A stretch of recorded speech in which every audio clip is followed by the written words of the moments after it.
Bishop, do you have any suggestions for having a good Lent this year?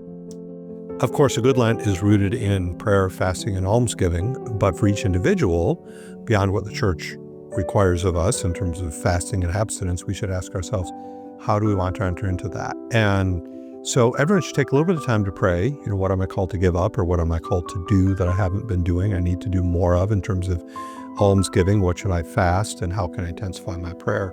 But every year for me, I have a few anchors, things that I will give up. Sometimes I will tell you they are centered in the area of food, usually sweets and alcohol.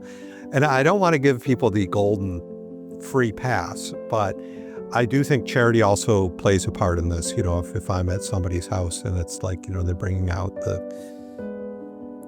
treat that the grandmother worked, 5 hours on, and it's just for you, Bishop, I'm not going to say, I'm sorry, there's no way. So there is some prudential judgment in this, but setting that aside, oftentimes they focus on that, or at least I have traditionally, as I think about how to enter into Lent, a little bit of what should I be giving up. Lent is typically a time when I take a retreat, a spiritual retreat. Not everybody can do that, but I think it's a way to intensify one's prayer life. It could just be a day of retreat. It could just be a kind of a quiet day. Now, look, lives are busy. You may not be able to do it, but to think a little bit about that. Also, our parishes offer so many different opportunities during Lent, additional devotions, opportunities for prayer, opportunities for penance and reconciliation. We really want to make sure that leading into Easter, that we've made a good confession and that we're prepared to enter into the Easter mysteries in a beautiful way. So those are some of the things that the church gives that we should all think on. Mm-hmm. An area of, I would say, fasting, discipline that I find, and I'll include myself in this, is more and more of a challenge is our relationship to media. Mm-hmm. Now, for some people, that's social media. They have lots of social media accounts and they're dialed into social media. And I know some people who've given that up because it's just consuming too much of their lives. For others, just media in general, having too much screen time, watching too much TV, having our lives be too noisy, with all that's around us. I'll tell you, one of the areas that I'm thinking about, if you don't mind, I'm going to pull this out. So I read something, I didn't know that this is a possibility, but I read this is a certain way that you can kind of diminish the way you relate to media and maybe make it, how would I put it, a little less enjoyable. Okay, so I didn't know this was a thing.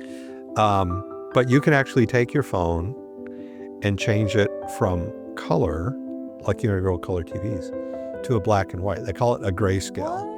So this is my phone. Yeah. And this is like a grayscale. And so it's a silly little thing. And I've never heard anybody say they should do it for Lent, but it's just kind of a simple way for me to think about, how can I just mitigate that part of my life a bit? I mean, given my role, I have to have a phone, I have to be engaged, but I can relate to it a little bit differently. And the people who have done this, by the way, say that their screen time drops considerably because it's just not as fun to look at a black and white phone. Amen. So anyway, that is a little bit out there in terms of an idea, but everybody has a little something like that. Everybody knows a little something that they should kind of modify, they should give up, and what that might be. And some of those are relational. Some of those are in a family context, and somebody might really know an area they need to sacrifice quietly for the good of someone else. And that's really where prayer and discernment comes.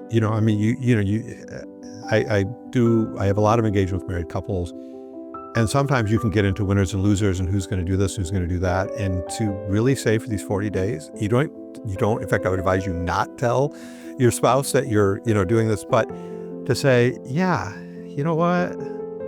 Like, this is her favorite food. It's not mine, but I'm not going to say a word about it. This is his favorite downtime, to be able to watch this favorite show. I can't stand it, but, I'm just going to hold my tongue. Like, they're little sacrifices. And if you do that, in a relational context, I can guarantee you at the end of those 40 days, that relationship is going to be better. because you're saying, I'm letting go of something, I'm sacrificing something for the good of the other. And so that's really, there's some prayer. And so for me, it's like a goofy little thing. I'm like, do the grayscale. But I think there's something that the Lord can reveal in all of us. And, among my best Lents have been ones where I thought I was just giving up something for Lent. Mm-hmm. And then it just became a practice. Like I just never returned to it. And it's not like, necessarily something, bad, but it's just like I realized I gave it up for 40 days. And life was kind of better without that. And so I just continued it. I like it.